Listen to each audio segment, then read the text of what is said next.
다른 분야보다 쉬울 수도 있지 않을까라는. 여기서 조금 잘못된 선택을 하게 되면 어쩌면은 우리의 그 생존의 위협을 받을 기로에 서 있다. 부서 간에 그런 데이터나 정보가 교류가 안 되는 거예요. 기술 유출. 네, 맞습니다. 그런 온프라이미스 환경을 쓰셔도 되고 아니면 좀 어렵지만 클라우드 프라이빗 환경에서 데이터 주권은 한국 겁니다. 이제는 AI로 이제 경쟁을 하는 시대가 됐기 때문에 데이터로 경쟁하는 시대가 됐기 때문에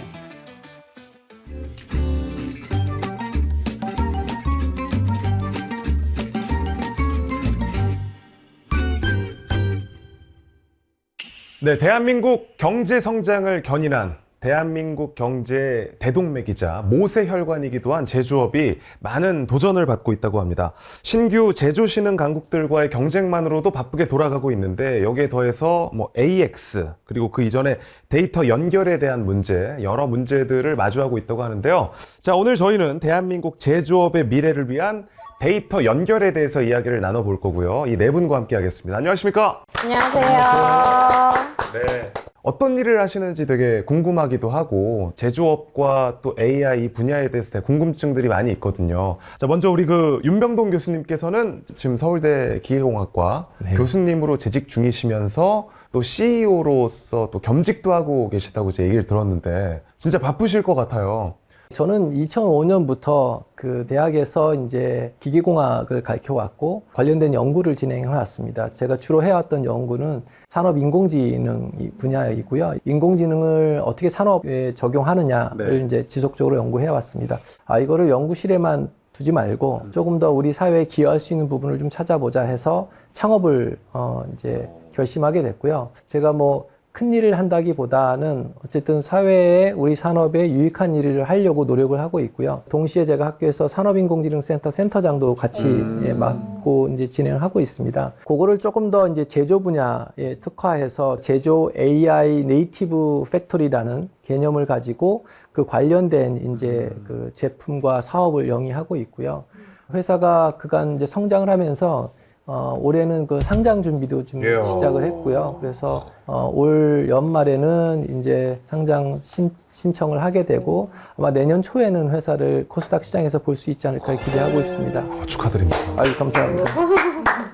잘 되실 것 같은데요. 네. 자, 이어서 우리 안광현 단장님도 좀 자기소개를 부탁드리겠습니다. 단장님도 경력이 어마어마하십니다. 인공지능 혁신추진단 어떤 곳인지도 궁금한데 한번 들어볼 수 있을까요? 인공지능혁신추진단, 여기는 공공기관입니다. 저희에게 정부가 이제 예산을 투자를 하는데 두 가지의 그 역할을 부여받았는데요. 중소제조업의 디지털 트랜스포메이션, DX라고 얘기하는데 요 단계는 이제 데이터를 모으는 단계, 또 하나는 AI 트랜스포메이션, 그러니까 AX라고 그러는데요. 그 모아진 데이터를, 그러니까 DX한 과정을 AI로 어떻게 최대한도로 능력치를 끌어올릴 것이냐, 요걸 생산성 이렇게 얘기하거든요. 중소제조업에 그 예산을 지원해주고 같이 동행하면서 경쟁력을 높이는 그런 역할을 하고 있습니다. 제가 좀 표현이 그렇죠. 방구 좀 끼시는 분들이기 때문에 말씀을 너무 잘하시고 그래서 또 나머지 이제 두 분의 또 출연자분께서 조금 긴장을 하고 계신 것 같기도 한데요. 자, 바로 좀 오늘 이제 참고로 말씀드리면 한 명의 문과생과 네 분의 공대생 출신 분들과 함께 하게 되는데요. 네, 우리 김지연 프로님, 이제 삼성 SDS에서 나오셨는데 처음 들어보는 분야라서 좀 궁금한 점들이 많이 있는데요. 프로님이 담당하시는 또 일이 IDP, 어떤 일인지 좀 소개를 해주시겠습니까? 저는 삼성 SDS에서 20년째 근무하고 있는 김지연 프로입니다. 반갑습니다. 저는 현재 이제 컨설팅 팀의 제조 컨설팅 그룹에 있고요. 제가 이제 맡고 있는 업무는 IDP인데 이걸 모르실 수밖에 없어요. 왜냐면 저희 팀장님께서 만드신 이름이거든요. 안다고 하면 또 큰일 날 뻔했네요. 네네. 아는 척 안 하신 게 다행입니다. 이거 약자는 이노베이션 디스커버리 프로그램의 약자이거든요. 네, 그래서 임직원들이 함께 모여서 문제를 찾아내고 그리고 아이디어를 발산을 해서 최적의 솔루션을 함께 만들어가는 그런 지원 프로그램이라고 보시면 되겠습니다. 회사에서 좀 굉장히 창의적인 팀이라고 볼 수 있는 거 아니에요? 네, 그렇죠. 창의적으로 프로그램을 또 만들고 설계하고 또 창의성을 또 이끌어내는 네, 그런 프로그램입니다. 마지막으로 김유리 프로님 소개를 좀 부탁드리겠습니다. 에반젤리스트 그룹. 네. 이렇게 소개를 해주셨는데 정확히 이게 어떤 그룹이고 또 그 안에서 어떤 일을 하고 계신지 소개를 좀 부탁드리겠습니다. 에반젤리스트라는 것 자체가 네. 기술의 전도사, 클라우드의 새로운 기술들이나 이런 것들을 전도하는 그런 역할을 하고 있는 그룹인데요. 네, 저는 삼성 SDS에서 삼성 클라우드 플랫폼을 중심으로 클라우드의 기술이나 서비스를 사용자들이 이해하기 쉽도록 이제 콘텐츠로 전달을 하고 있고요. 실제 현장에서 클라우드의 기술과 사용자 사이에서 중간에 역할을 담당을 하고 있습니다. 여기 세 분의 이제 깊은 제조 이야기에 클라우드의 트렌드, 기술의 비전 관점에서 오늘의 토크를 조금 풍부하게 만들고자 해서 네, 다짐을 하고 왔습니다. 이제부터 제조업 현장의 목소리를 담은 여러 가지 사연 중 첫 번째 사연 골라서 제가 한번 읽어보면서 본격적인 이야기 나눠보도록 하겠습니다. 자, 불꽃맨님의 사연을 읽어보도록 하겠습니다. 저는 자동차 부품 기업에 다니고 있습니다. 제가 회사에 입사할 때만 해도 DX 전담 부서였던 저희 부서는 어느덧 세월이 지나 AX 전담 부서로 이름이 바뀌었습니다. 성공적인 DX 경험이 있던지라 자신만만했던 저희들, 자동화나 디지털 기반 공정 관리라면 이미 경험이 있으니 걱정할 것도 없다 싶었는데 AX는 또 다른 영역인 것 같더라고요. 현장 중심의 기업이다 보니 상황이 다 다르고 유동적인 현장에서의 비정형 데이터를 어떻게 모으고 또 학습시킬지 각 현장별 반장님들이 보이시는 불신이나 반감은 또 어떻게 커버하면서 적용해야 할지, 용접 등으로 인해 불꽃이 수시로 튀는 이런 고위험 사업장에서 적용이 가능한 모델이 있을지 등이 궁금합니다. 라고. 사연을 읽어보니까 자동차 부품 기업에 다니시는 분인 것 같고요. 뭐 우리나라 자동차 산업은 세계적으로도 또 정말 강한데 DX, AX 이 둘의 차이점이 뭘까요? DX는 우리가 일상에서 하고 있던 아날로그적인 업무들을 디지털적인 업무로 전환시키는 작업이라고 보시면 되고 그 결과물은 자동화라고 보시면 됩니다. 반면에 이제 AX는 그렇게 자동화된 산물에다가 AI를 얹어서 자동화를 자율화로 바꾸는 거라고 보시면 됩니다. 그래서 그게 이제 자동화와 자율화라고 이제 이렇게 이해하시면 좋을 것 같고, 마찬가지로 생산과 관련된 업무들을 DX를 통해서는 MES라는 툴을 통해서 이제 생산과 관련된 뭐 계획, 그 다음에 생산에 대한 어떤 자원 배분, 그 다음에 생산의 활동에 관련된 여러 가지 업무들이 다 디지털적으로 변환이 되면서 그 관련된 데이터들이 쌓이기 시작한 겁니다. 그래서 이런 ERP, MES, PS와 같은 것들이 결국은 DX의 산물이라고 보시면 되고요. 그게 어느 정도 이제 성숙이 되면서 데이터가 제조 현장에 쌓이기 시작했고, 그리고 동시에 AI라는 기술이 이제 들어오면서 그 데이터를 활용을 해서 자동화된 업무를 자율화되는 업무로 지금 전환시키고 있다고 보시면 됩니다.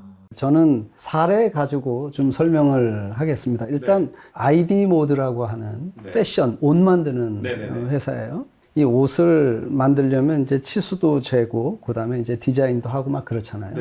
이게 사람이 주로 했어요. 요즘은 그렇지 않다는 거죠. 이게 손으로 하던 것을 컴퓨터, 디지털을 통해서 할 수 있는 활동으로 변환하는 거를 DX라고 얘기하고요. 이 회사가 지금 AX를 준비를 하고 있어요. 워낙에 이제 DX를 잘 해서. 거기서 AX는 무엇을 하느냐 제가 가서 물어보니까 상품 개발에 AX를 활용을 한다, 이렇게 얘기를 해요.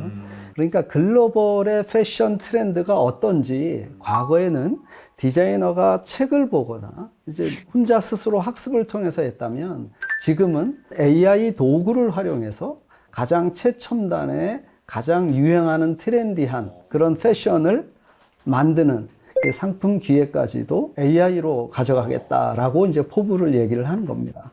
DX가 이루어진 기업은 AX로 가기에 아주 적합한 환경에 있는 거고요. 아주 베이스먼트에 아주 기반은 DX가 필요한 거고요. 그 위에 AX가 가능하다, 이렇게 생각합니다. 근데 뭐 두 분이 콤비처럼 이렇게 또 이렇게 실제 예까지 이렇게 말씀해 주시고 이해가 쏙쏙 되네요. 짜고 오신 건가요? 아니 뭐 짰나요? 이 제조업 AX에 대한 이야기를 좀 더 해볼 텐데, 뭐 앞서서도 이제 의료회사를 예로 이야기를 해주셨지만 우리나라 제조 산업이 지금 현재 어떤 상황인지도 궁금한데요. 우리 대내적인 그리고 대외적인 그 위험 요소들이 상존하고 있다고 보고 있습니다. 그래서 일단 대외적으로 보면 뭐 잘 아시다시피 생산 가능 인구가 급감을 하고 있다라는 걸 더 보태서 생산 현장에 계신 분들의 노령화가 굉장히 또 심각하다 이렇게 볼 수 있습니다. 그리고 이제 그분들이 고령이다 보니까 은퇴를 하시게 되면 그분들이 지난 20, 30년 동안 쌓아온 암묵적인 지식들이 꽤 많이 있거든요. 그렇죠. 그런 것들이 그분들의 은퇴와 더불어서 휘발돼 버립니다. 이것도 굉장히 국가적인 자산이라고 볼 수 있는데 그런 것들이 하루아침에 싹 썰물처럼 이제 없어지는 거죠. 미국과 같은 기업들이 미국, 중국을 체계로 해서 이제 그 공급망 체계가 이원화돼 버렸습니다. 그래서 우리는 전 세계가 우리 시장이 아니라 어떻게 보면 미국 공급망이 우리 시장이 돼버린 거죠. 또 그 와중에 그 미국은 우리한테 보호무역주의를 선언을 하면서 그게 이제 대외적인 리스크라고 보고 대내적으로도 우리 이제 그런 이슈들이 많이 존재합니다. 아까 이제 그 생산 가능 인구나 이런 것들은 대내적인 이슈들이 되겠고 대외적은 이제 아까 말씀드린 이제 글로벌 공급망 이슈라든지 또는 이제 그 관세 전쟁 같은 것들이 될 수 있겠죠. 지금 우리 기업들이 상당히 이중고를 겪고 있고 여기서 조금 잘못된 선택을 하게 되면 어쩌면은 우리의 그 생존의 위협을 받을 기로에 서 있다. 그렇군요. 그러니까 진짜 좀 그 국가 차원에서도 작전을 좀 잘 짜야 하는 그런 상황이라고 볼 수 있겠네요. 그렇죠. 현 정부에서 하고 있는 이제 AX 정책, AI 정책 플러스 제조에다가 이거를 이제 큰 투자를 좀 하고 있거든요. 이런 것들은 어떻게 보면 현명한 선택이라고 볼 수 있고 이제 지금부터는 어떻게 보면 그거를 잘 실행에 옮겨서 앞으로 한 3년에서 한 10년 사이가 아주 중요한 기로에 있지 않나 이렇게 생각이 듭니다. 그러니까 이제 제조업 같은 경우에도 좀 기존의 공식에서 이제 AI가 또 더해지면서 이제 새로운 공식으로 넘어가는 과도기라고 제가 좀 이해를 해도 될까요?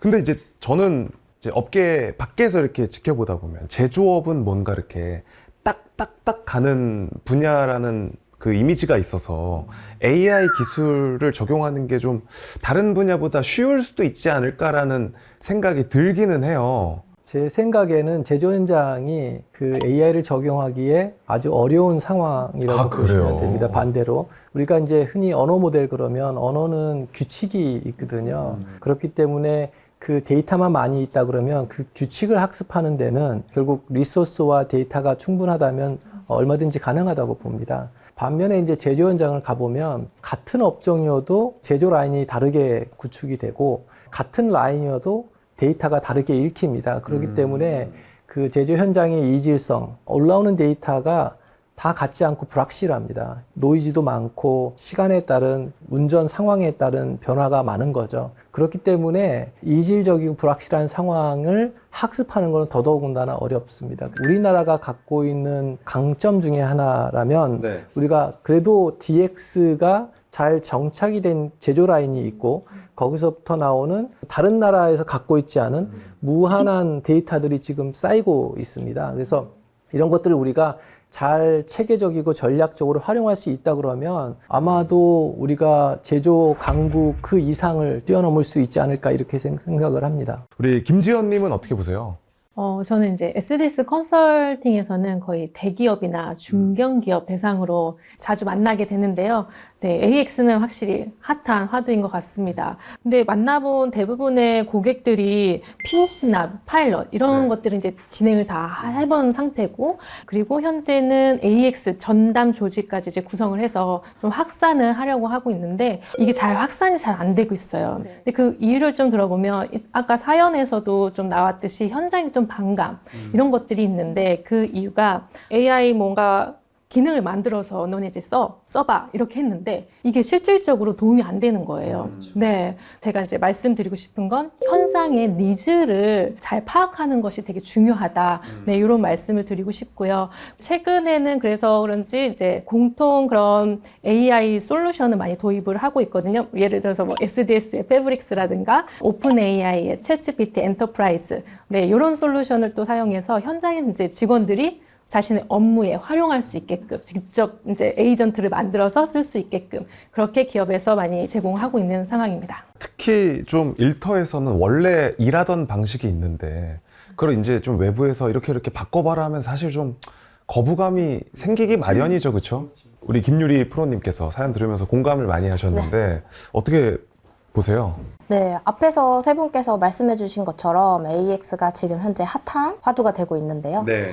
유동적인 환경에서 비정형 데이터를 어떻게 처리할지 또는 현장에서 생성되는 뭐 불안감이나 반감 이런 네. 것들을 어떻게 넘길지 사실 이 두 가지의 숙제를 조금 풀려면 클라우드를 빼놓고 절대 설명을 드릴 수가 없을 것 같아요. 기본적으로 비정형 데이터를 끊김없이 잘 흐르게 담아내고 네. AI가 학습할 수 있도록 판을 깔아주는 그런 유연한 인프라가 클라우드라고 생각이 듭니다. 현장에 있는 사람들의 이제 노하우나 이런 것들이 굉장히 중요한 데이터라고 볼 수 있는데요.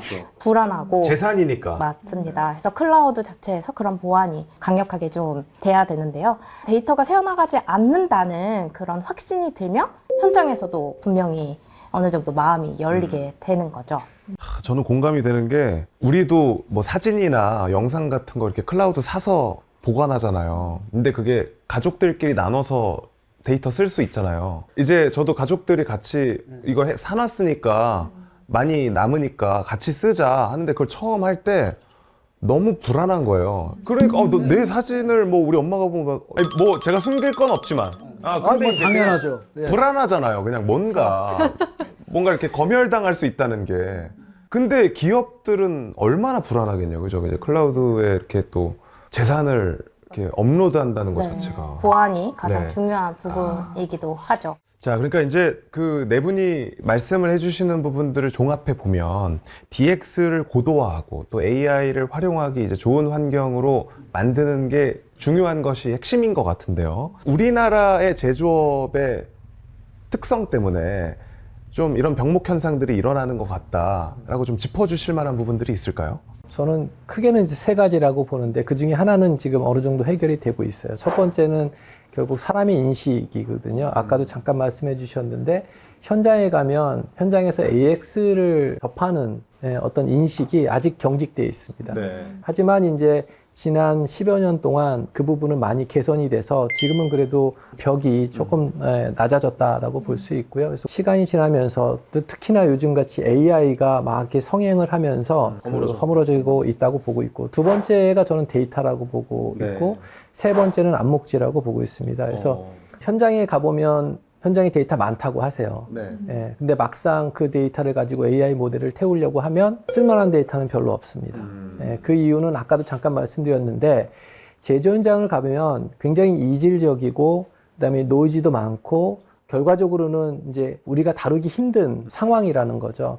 그래서 이 상황에서 얻어진 데이터를 바로 AI가 알아먹을 수 있어야 되는데 지금 현재 상황은 그렇지는 않습니다.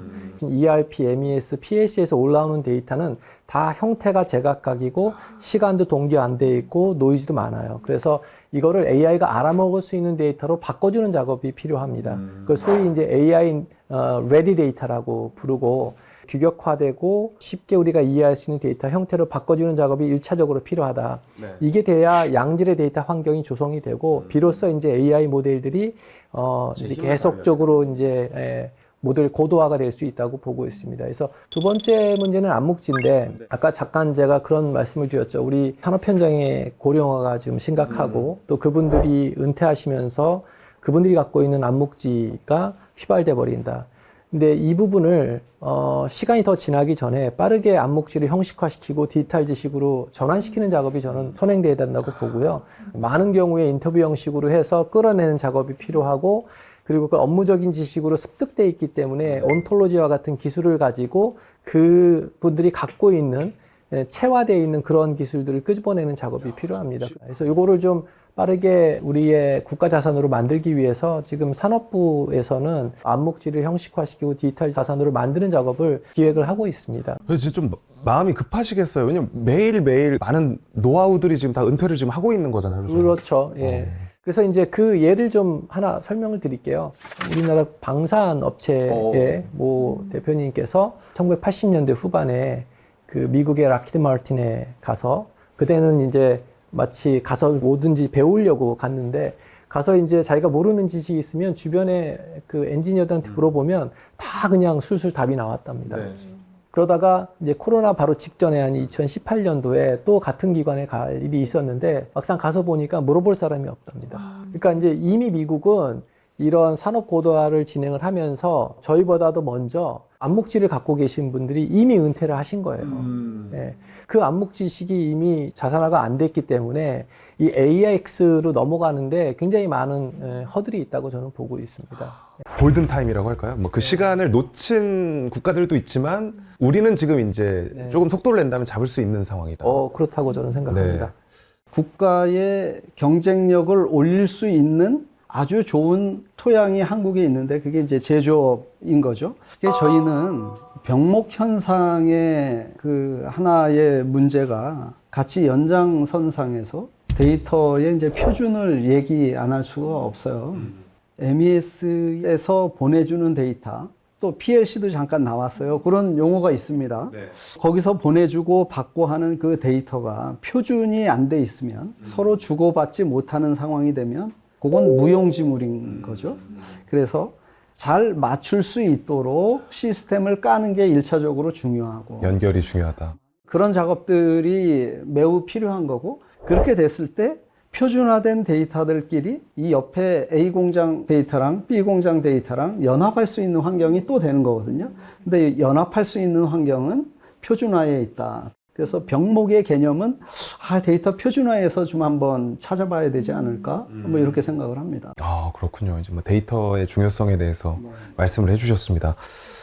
우리 김지현 프로님께도 좀 질문을 드리고 싶은 게 우리나라에 뭐 제조업이 많은 분야가 있지만 그래도 좀 경쟁력을 갖고 있는 제조업은 좀 고관여 제품이라고 할까요? 이렇게 좀 그 기술력이 있는 제품들의 경쟁력이 또 워낙 있기 때문에 이게 또 좀 우리만의 특수성의 원인이 될 수 있지 않을까 하는 생각도 좀 들긴 해요. 근데 사실 저도 이제 대기업에 많이 나가서 현장의 목소리를 듣는데 같은 얘기가 계속 나옵니다. 그 암묵지. 그러니까 기존에 뭔가 설비 이상이 있어서 조치를 했는데 그런 이력들이 안 쌓여 있는 거예요. 그거에서 또 플러스 하나 말씀드리면 데이터 사일로.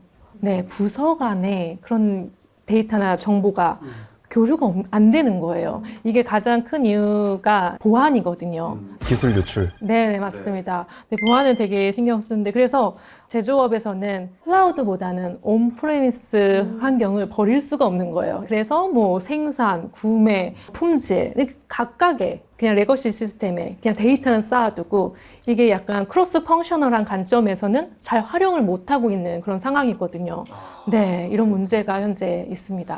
공통적으로 말씀해 주시는 게 데이터 연결성이네요. 데이터 연결을 잘해서 이제 경쟁력을 확보한 예가 있는지 또 궁금해집니다. 꼭 우리나라가 아니더라도 뭐 해외에서도 뭐 이런 사례들이 있을까요? 실 적용하는 사례들 입장에서 보면 중국이 굉장히 두드러지고 빠릅니다. 그래서 샤오미는 그 생산 현장에서 데이터들을 다 이제 실시간 연결을 해서 주문의 정보가 바로 실시간으로 들어오고 그 주문에 맞게끔 생산 환경을 이제 변경을 하고 유연하게 생산 환경을 만들고 거기서 이제 우리가 필요로 하는 제품들의 숫자를 만들어서 재고를 최소화시키는 거죠. 거의 제로에 가깝게 재고를 만들고 굉장히 빠른 속도로 생산을 해냅니다. 그래서 전체적인 라인 자체가 데이터가 다 연결돼 있고 또 그 적절하게 그 데이터를 활용해서 의사결정과 필요한 정보들을 교환을 해갖고 최적의 생산 흐름을 만든다고 볼 수 있습니다. 안 단장님도 혹시 뭐 소개해 주실 뭐 좋은 사례가 있을까요? 그 국내 사례이면서 글로벌 사례인 것 같아요. 싱가포르에 있는 공장입니다. 현대자동차에서 자동차 라인을 완전 자율형 공장으로 가기 위해서 그 혁신센터를 하나 만들어서 한번 시도해보자라고 해서 상당히 많은 돈을 투자해서 그 싱가포르에 만들어 놨거든요. 제가 이제 2번 가봤습니다. 기본적으로 사람이 없어요. 사람 제일 많은 곳이 어디냐면 2층에 관제하는 곳입니다. 그것도 모니터로 대부분 관제하고 있고, 그 보스턴 다이나믹스 요번에 아틀라스라고 하는 그 휴머노이드 하나 있었고, 그 전에는 뭐 있었냐, 이 사족 보행 로봇이 있었어요. 스팟이라고 얘기하는. 걔가 거길 막 돌아다녀요. 제대로 이게 제대로 체결이 됐는지 안 됐는지 지가 봅니다. 그래서 그 데이터를 위에 관제센터에 보내고, 그러니까 분량을 그렇게 체크하는 거죠. 그래서 굉장히 잘 돼 있고, 요건 라인 안에서의 얘기고, 이런 것들이 다 사실은 관제를 통해서, 디지털을 통해서 다 통제되고 있고 주문되고 있고, 차가 나오면 그 고객들은 내 차가 지금 어디에 가 있는지, 언제 가면은 내 차를 한번 시승하고 가지고 올 수 있는지, 이런 환경까지 같이 만드는 거죠. 이제 이 이야기를 종합해 보면 결국은 이 생산성이 데이터 연결을 통해서 좀 이제 진화하고 잘 그 자리를 잡고 있다라고 정리를 해도 될 것 같습니다. 그렇죠? 네. 자, 이제 2번째 사연 우리 교수님이 좀 읽어주시겠습니다. 제가요? 네. 예, 알겠습니다. 자, 어떤 사연이 있을지 좀 궁금한데 좀 보도록 하겠습니다. 일단 겉에는 연구실 지방령이라고 써 있어요. 그러네요. 예, 연구실 지방령이라는 보기만 분이- 해도 답답해지는 다음에. 딱 맞는 주제를 고르신 거 아닌가요? 저희 연구실은 산업, 특히 제조 분야에서 데이터 생태계를 구축하는 것과 관련된 연구를 진행 중인데요. 그러다 보니까 현장 인터뷰를 나가거나 조사를 해야 되는 경우도 많이 있습니다. 뭐 저야 연구를 하는 입장이고 해당 업체 바깥에 있는 사람이다 보니 제조 기업들은 데이터를 공유한다든지 또는 생태계 조성 등의 어느 정도 반감 또는 어려움을 가지고 있다는 생각이 듭니다. 사실 큰 관점에서 중장기적으로 보았을 때 당연히 데이터를 공유하고 생태계를 만드는 것은 필요하지만 당장 눈앞에 있는 문제를 해결해야 하고 기업의 이윤이 걸린 기업 입장에서는 어쩌면 이게 뜬구름 잡는 소리가 아닌가 싶기도 해요. 어떻게 해야 현장에까지 필요성을 전달할 수 있을까요? 그렇군요. 잠깐 좀 볼까요? 네. 야, 기가 막힌데요, 질문이.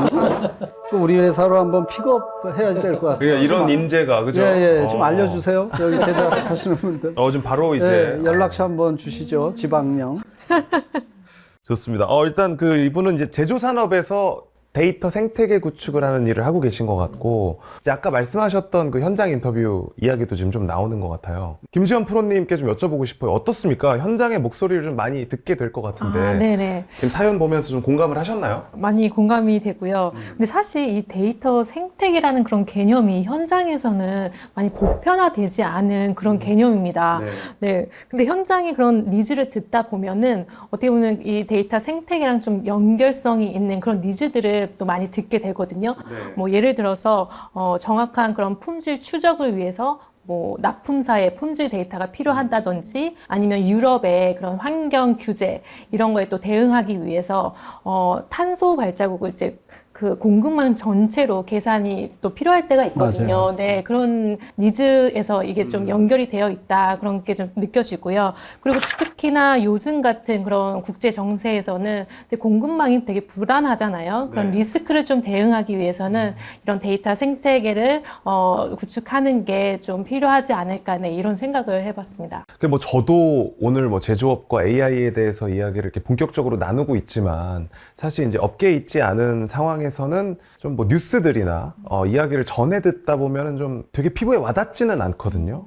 현장에서 데이터 공유 생태계를 구축하기에 좀 어려운 점이 있다면 어떤 게 있을까 좀 여쭤보고 싶어요. 윤 교수님 어떻습니까? 굉장히 많습니다. 제가 보기에는. 근데 이제 일단 그거를 한마디로 축약을 하자면 네. 데이터 공유를 꺼리는 이유를 대부분 다 표면적으로는 영업비밀이라고 얘기를 하세요. 예, 우리 회사의 영업비밀을 노출하기 싫어서 데이터 공유를 못합니다. 이렇게 이제 완곡하게 표현을 하시는데, 첫 번째 이유는 사실 이 제조 데이터를 공유해서 효과를 잘 본다 그러면 정말 이런 효과가 있어, 이런 선사례가 있어, 그러면 공유 안 할 기업 없습니다. 예, 하죠. 근데 이제 그런 선사례가 확보가 안 되고 그게 공유가 잘 안 되다 보니까 이제 그런 거에 대한 불신이 아직 있는 것 같고요. 두 번째는 제가 데이터를 공유했어요. 그랬는데 그 데이터를 가지고 누군가는 파생 상품을 만들 수가 있어요. 예. 그랬을 때 그 만들어진 상품의 권리 구조, 이거를 누가 얼마만큼의 지식 재산을 가져갈 것이냐에 대한 구조가 정의가 잘 안 돼 있습니다. 예민한 부분인데. 예, 예. 세 번째는 이제 아까 말씀드린 내용인데 이 데이터를 가지고 가서 진짜 실제로 리버스 엔지니어링을 해갖고 영업 비밀을 가져갈 수 있어요. 제조 비밀을 가져갈 수 있어요. 이런 것들이 누출될 수 있다는 염려 때문이기도 합니다.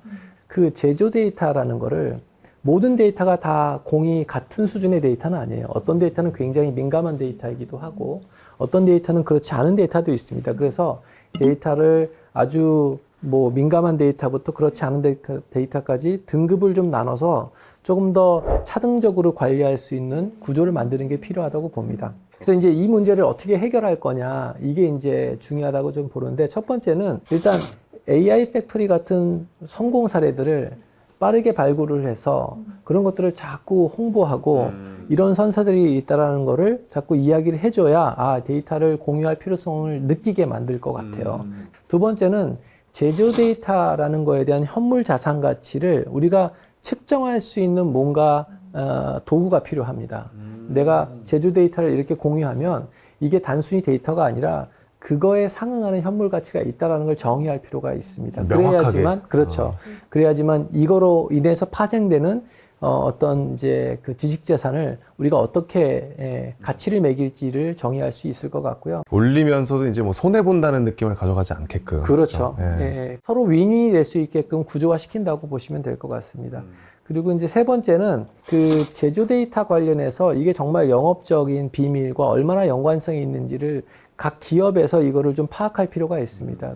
말씀하시는 내내 안 단장님도 공감을 많이 하시는 것 같은데요. 예, 저는. 예. 네. 무지하게 공감하고요. 모범되는 AI 팩토리를 선도적으로 해야지 된다라는 말씀 답으로 지난주부터 AI 스프린트 사업, AI 신속 상용화 사업을 시작을 합니다. 그게 딱 지금 말씀하신 선도 모델 그 케이스를 만들자 뭐 이런 거고요. 저희가 지금 준비하고 있는 게 뭐냐면 제조 데이터 가치 평가 기준을 만들고 있습니다. 이미 한 반년 이상 준비를 하고 있고요. 지금 이 순간 저희가 하는 작업은 말씀드린 대로 이제 제조 데이터 가치 평가를 해놓고 어느 중소기업에서 내 데이터를 올려놓으면 가치 평가를 해주고 그 데이터가 얼마다라고 얘기를 해주는 겁니다. 그래서 이거를 거래소에 올려요. 그럼 그 데이터가 필요한 그 업종의 대표님들은 그 데이터를 다운로드 받아서 뭔가 내 공장의 생산성 높이는데 활용할 수 있는 그런 구조로 만들어가는 거고요. 이게 이제 데이터만 가지고도 비즈니스를 할 수 있다라고 하는 인식, 그런 환경을 좀 만들어 가려고 합니다. 그래야지 데이터가 들어올 수 있는 구조를 만드는 겁니다. 만약에 기업 비밀은 아니겠지만 굉장히 중요한 데이터라고 하면 가치가 높겠죠. 그럼 가격을 높이 책정을 해주는 거죠. 그 평가 기준에 맞춰서. 데이터의 생태계를 이 비즈니스라고 하는 관점에서 한번 좀 끌어가 보려고 준비를 하고 있고요. 안 단장님 이야기를 들으면 자꾸 희망차져요. 네, 그렇죠. 맞아요. 우리 데이터 공유 생태계 구축에 좀 속도가 날 것 같다는 생각도 들고. 이제 또 기업에서 이렇게 또 보는 데이터 생태계 구축과 또 좀 어려움들 또 다를 수 있을 것 같은데 어떻게 보시나요?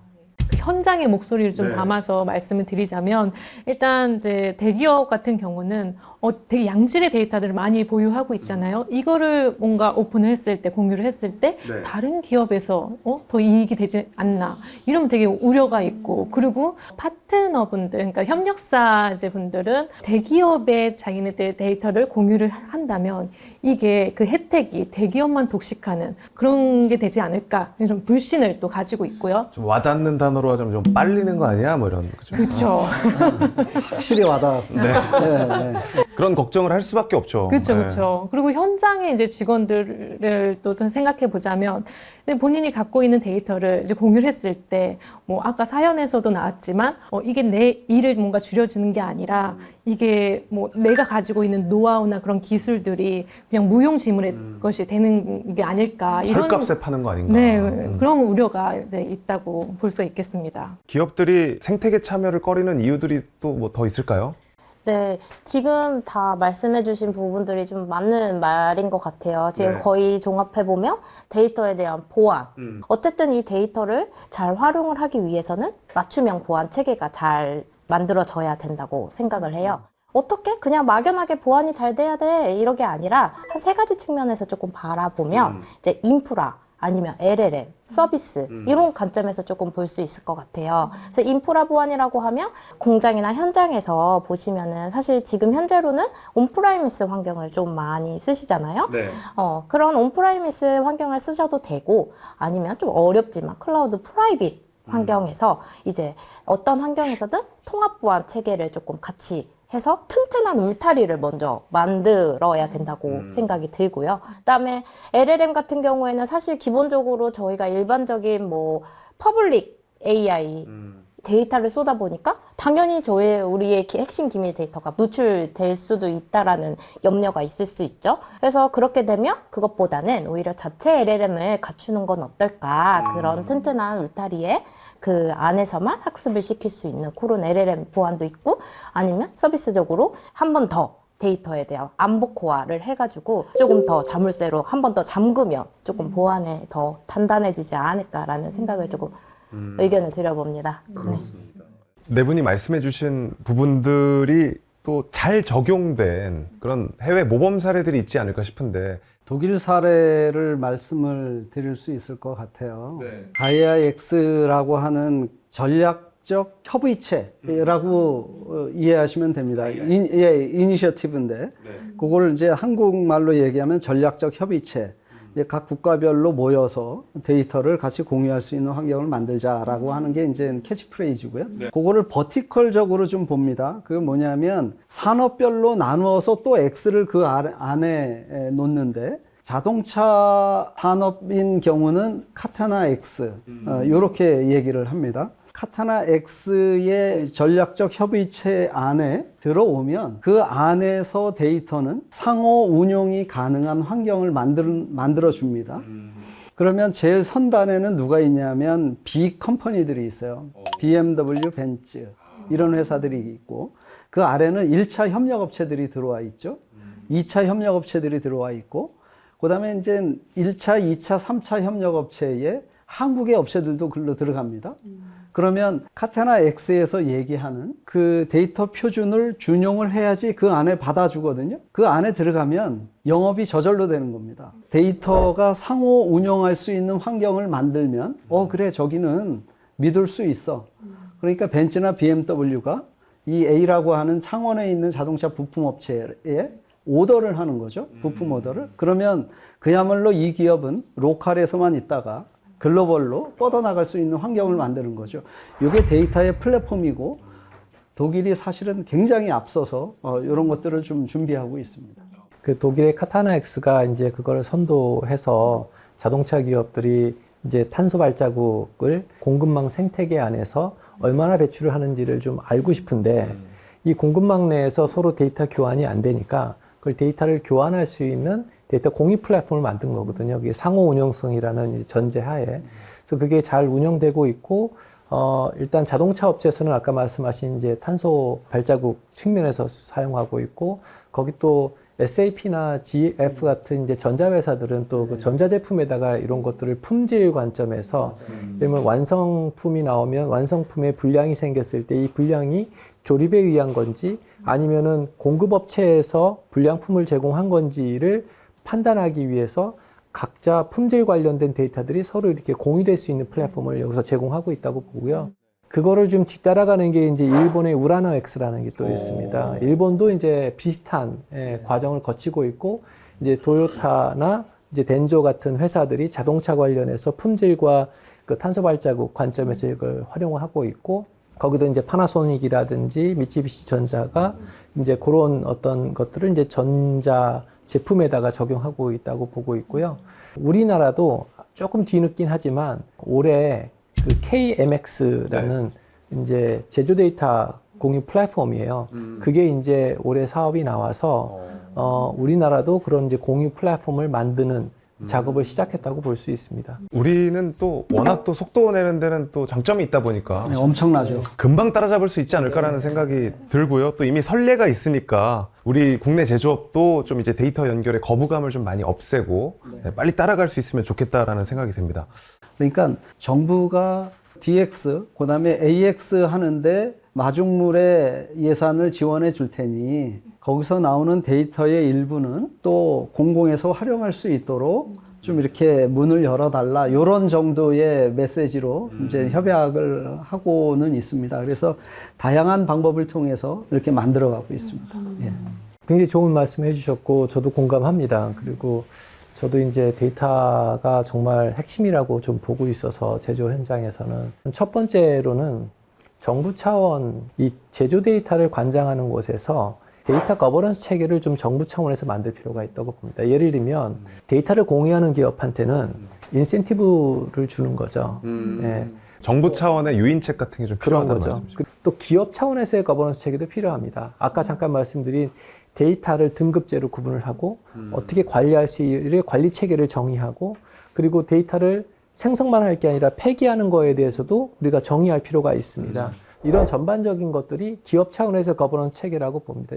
마지막은 우리가 기업 단위에서 안심하고 내가 내 데이터를 누구한테 공유하는 건데 그냥 데이터를 로우 데이터, 원시 데이터 형태로 주는 게 아니라 데이터가 서로 공유될 수 있는 플랫폼, 아까 잠깐 말씀드린 이제 카타나 X나 우라나 X 같은 우리만의 그런 공유 플랫폼이 좀 필요하다고 봅니다. 그래서 그런 것들이 좀 안심하고 우리가 데이터를 서로 공유하면서 산업적으로 시너지를 낼 수 있게끔 만들어주는 작업들이 저는 필요하다고 보고 있습니다. 우리 뭐 김지원 프로님이나 김유리 프로님은 이제 필드에 또 계시고 현장의 인력들의 소리를 많이 들으실 텐데 현장에서 아무래도 일하시는 분들은 뭐 데이터 연결을 했을 때 일이 편해지더라 뭐 이런 게 좀 체감되면 될수록 좀 마음이 열리는 거 아니겠습니까?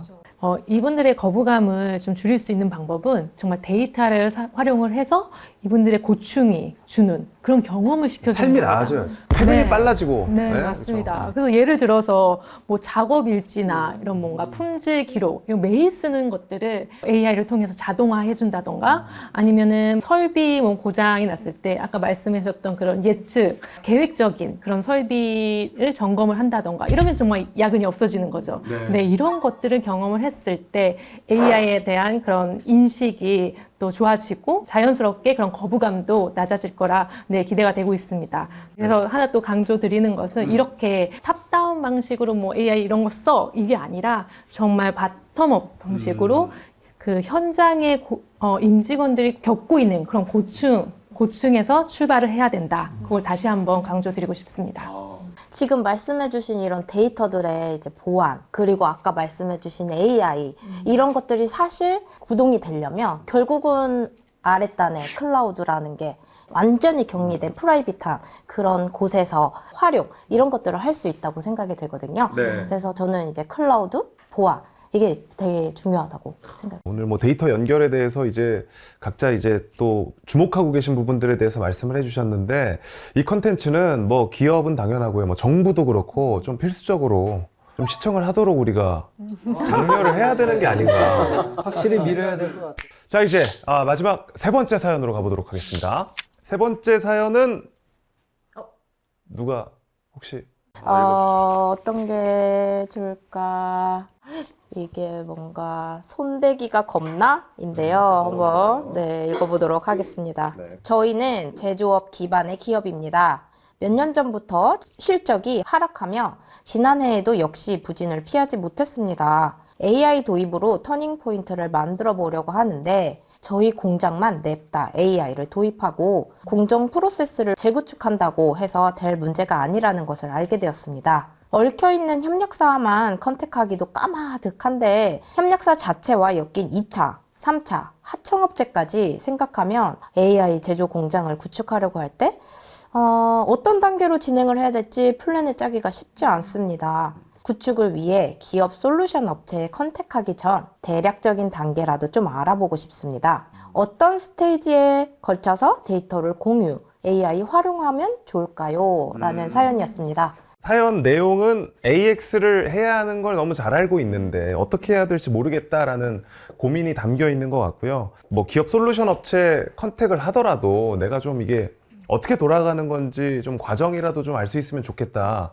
뭐 이런 얘기가 아닌가 싶어요. 이 SDS가 이런 제조기업에게 좀 솔루션을 주는 역할들을 하고 있는 거죠. 아, 네, 맞습니다. AX 혁신을 위한 단계에서 또 단계별로 맞는 또 솔루션과 서비스를 제공하고 있고요.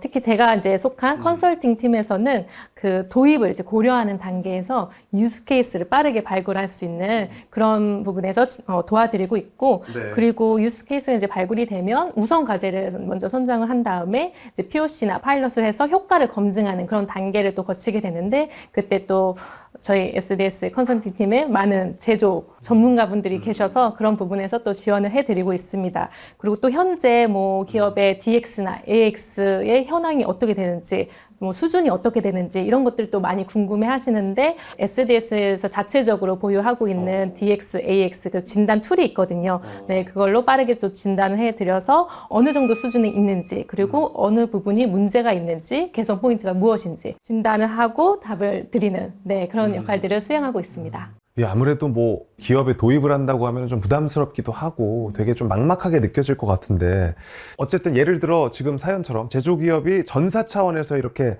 AI를 도입하겠다 했을 때 그러면 어떤 단계를 거치게 되나요? 가장 먼저 해야 되는 거는 일단 데이터 거버넌스 수립. 그게 가장 중요합니다. 그래서 파편화된 그런 데이터들을 표준화하고 그리고 통일화해서 그것들을 이제 데이터를 잘 활용할 수 있는 그런 체제를 만드는 게 먼저이고요. 그런 다음에 그 데이터가 이제 잘 쌓이면 그것들을 이제 모아서 연결하는 그런 부분들이 좀 필요하거든요. 특히나 이제 공장에서 돌아가는 데이터와 뭐 백오피스단의 뭐 ERP나 MES 이런 데이터들을 잘 연결할 수 있는 그런 파이프라인을 구축하는 거. 이게 먼저 진행이 돼야 됩니다. 큰 공사죠. 어떻게 보면 이제 사람으로 치면 체질 개선 같은 거잖아요. 네. 이게 단순히 현장 라인에 그 똑똑한 카메라 하나를 다는 그런 게 아니라 정말 대공사인 거죠. 체질을 바꾸는. DX에서 AX로 전환을 하면서 필수적으로 클라우드와 뭐 통합 데이터 환경 아니면 강력한 보안 이런 것들이 당연히 밑에 깔려 있어야 된다고 생각이 들어요. 그래서 클라우드는 저희 삼성 클라우드 플랫폼에서는 사실 인프라부터 운영까지 올인원으로 제공을 하고 있고, 이러한 기업들의 고충, 예를 들면 도입해서 누가 관리할 건데, 아니면은 뭐 제조의 현장에 이게 클라우드가 맞는 거야? 아니면 보안은 진짜 안전해? 이런 고충들을 저희가 잘 알고 있기 때문에 전문 인력들이 사실 계속해서 관리해 주시고 밀착 지원을 해 주시고 계시고요. 또 보안 쪽에서도 알고 계시겠죠? 저희 삼성의 이제 제조 라인에도 이미 적용해 본 많은 경험 사례가 있어서 저희한테 연락 주시면 아마 제조에 또 밑바탕을 잘 클라우드를 튼튼하고 안전하게 해주실 수 있을 것 같습니다. 그렇군요. 이제 뭐 기업 차원에서 이제 첫 번째 단계가 이제 이런 식으로 진행이 될 것 같고, 그럼 이제 기초적으로 사무실과 현장에서 할 수 있는 각각의 노력들이라면 어떤 게 있을지도 궁금한데, 다음 단계는 좀 어떻게 진행이 될까요? 사무실이나 현장에서 할 수 있는 것보다는 일단 이런 데이터와 인프라가 준비가 된 후에는 이제 AX 그런 플랫폼들을 이제 도입을 또 고려를 해 봐야 되는데요. 기업 입장에서는 뭐 클라우드를 뭐 프라이빗으로 쓸지 아니면은 뭐 하이브리드로 쓸지 혹은 뭐 솔루션은 파스로 할지 사스로 할지 이런 되게 많은 부분들을 고민하고 결정을 해야 되는 그런 부분들이 있는데, SDS는 또 자체적으로 인프라도 클라우드 서비스도 가지고 있고, 그리고 GPU도 가지고 있고, 그리고 SI 구축이랑 또 운영까지 하고 있는 그런 풀스택 역량을 보유하고 있는 회사라서 기업들이 이 AX 플랫폼을 도입하는 데 있어서 많은 또 제언을 해드릴 수가 있고 또 구축까지 할 수 있는 그런 역량을 보유한 국내 유일한 회사라고 좀 자랑을 해볼 수 있겠습니다. 두 분의 애사심이 또 드러나는 부분이었던 것 같고요. 이렇게 앞서 이제 교수님께서도 말씀을 해주셨던 부분들이 국가 차원의 이제 뭐 정부 차원의 좀 이제 역할들이 많이 중요해 보인다고 말씀을 해주셨잖아요. 대한민국에서 제조업에 지금 전환이 이루어지고 있는 시기라고 볼 수가 있는데, 국가는, 정부는 어떤 역할을 해야 될까요? 정부 차원에서 마중물을 주고 그 민간이 그 마중물을 가지고 AX 전환을 좀 해야겠다라는 생각을 좀 갖게끔 만드는 작업이 필요하다고 봅니다. 고민하는 기업들이 이제 어떤 혜택들을 좀 받으면서 시간이 흐름에 따라서 지금 현재 이제 국가 차원에서 지원하고 있는 것들을 좀 들여다보면 제일 일단 먼저 하고 있는 게 데이터 관련된 사업들이 있을 거예요. 그래서 제조단에서 얻어지는 원시 데이터들 이런 거를 이제 원형 데이터 또는 AI 레디 데이터로 바꿔주는 이런 이제 작업들이 지금 막 펼쳐지고 있습니다. 정제하고 정합하고 맥락화함으로써 실제 AI가 알아먹을 수 있게끔 만들어주는 거죠. 두 번째 사업은 AI 모델을 학습하는 거죠. 제조 현장에서. 우리 실제 가보면 제조 관련된 업무들이 많습니다. 품질 검사, 품질 예측, 그 다음에 정비, 그리고 에너지 최적화, 그 다음에 공정 최적화, 생산, 그다음에 뭐 SCM 같은 이제 서플라이 체인 뭐 등등의 업무들이 지금은 이제 디테일적으로 전환이 돼서 진행이 되는데 중간중간에는 전문가의 개입이 들어갑니다. 그래서 이거를 좀 데이터 기반의 의사결정 체계로 만들고 자율적인 의사결정을 AI가 할 수 있게끔 만들어주는 구조로 가는 작업들이 조금 필요하고요. 네. 그게 이제 아까 각각 업무에서의 AI 모델을 만들고 그걸 활용하는 거고 그 다음 레벨이 이런 AI 모델을 에이전트화 시키는 겁니다. 요 사업들이 그 다음 정부 정책에 담아져야 된다고 보고 있습니다. 그렇게 돼서 AI 에이전트가 실제 생산 현장에 들어가면 어떤 일이 벌어지냐면 생산 주체 또는 관리 주체에 변환이 생기기 시작합니다. 그래서 이제 기존에 우리가 현장의 전문가분들에 의해서 판단을 하고 의사결정을 했다면 앞으로는 AI 에이전트에 의해서 될 건데 그 중간에는 하이브리드하게 진행이 될 거라고 저는 생각을 합니다. 우리 생산 인구의 절벽이 있더라도 이런 AI 에이전트가 하나씩 들어와서 그 역할을 해준다 그러면 그리고 이제 그 암묵지가 형식지로 잘 바뀐다면 그러면 이제 지금 현재 우리가 안고 있는 문제점들이 일시에 해결될 수 있다고 보고 있거든요. 그래서 그 다음 사업이 이제 결국은 AI 에이전트를 만드는 거. 그리고 이제 그 다음이 에이제닉 AI라고 봅니다. 이건 뭐 하는 거냐면 우리 각각의 에이전트로서 독립적인 역할을 하지만 누군가는 전체적으로 조망하고 오케스트레이션을 해줘야 됩니다. 예를 들면 어딘가에서 품질 불량이 생겼어요. 그러면 그 불량 문제를 해결하기 위해서 누군가는 제조 현장에 어디에 이슈가 있어 그걸 빨리 정비해라고 이제 명령을 내릴 겁니다. 그러면 품질 AI 에이전트하고 정비 AI 에이전트가 서로 소통을 해야 돼요. 이런 식으로 그 상위단에서 각각의 AI 에이전트를 오케스트레이션 해주는 그런 또 사업들이 좀 필요하다고 보고 있습니다. 그래서 이런 것들이 순차적으로 이렇게 준비되고 계획되고 간다면 아마 우리가 안고 있는 여러 가지 문제를 해결하고 동시에 우리는 글로벌 제조 3대 강국이 될 수 있다라고 저는 봅니다. 일단 제조 강국을 가는 길에 AI가 굉장히 역할을 많이 할 것이다 라는 게 이제 이미 정의가 되어져 있고 다행히도 국가에서 상당히 많은 예산 30년까지 100조 이 얘기도 또 나왔잖아요.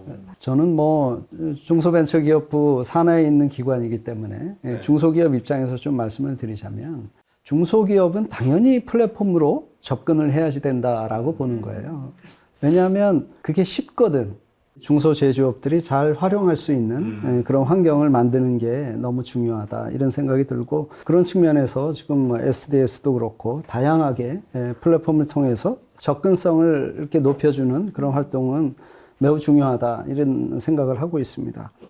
중소벤처기업부는 이 제조업과의 이 관계성을 이제 세 가지로 생각을 하고 있는데 첫 번째는 지원을 해주겠다. 두 번째는 동행을 하겠다. 세 번째는 선도해 주겠다.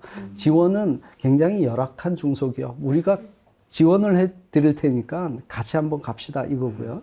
동행은 어느 정도 수준을 갖춰져 있는 업체하고는 계속 커뮤니케이션 하면서 필요한 게 뭔지 개발해 나가겠다. 이런 뜻이고요. 저는 상생을 좀 강조하고 싶어요. 아주 좋은 솔루션들이 얼마나 잘 만들었겠어요. 이런 것들을 우리 하방으로 중소기업에게 그대로 전달할 수 있는 이런 프로그램도 좀 만들고 있습니다. 그래서 계속 우리 대기업에 계시는 분들께서 이런 생각을 조금 더 가져주신다면 전체적으로 제조업의 경쟁력을 향상시킬 수 있지 않을까 이런 생각을 합니다. 예.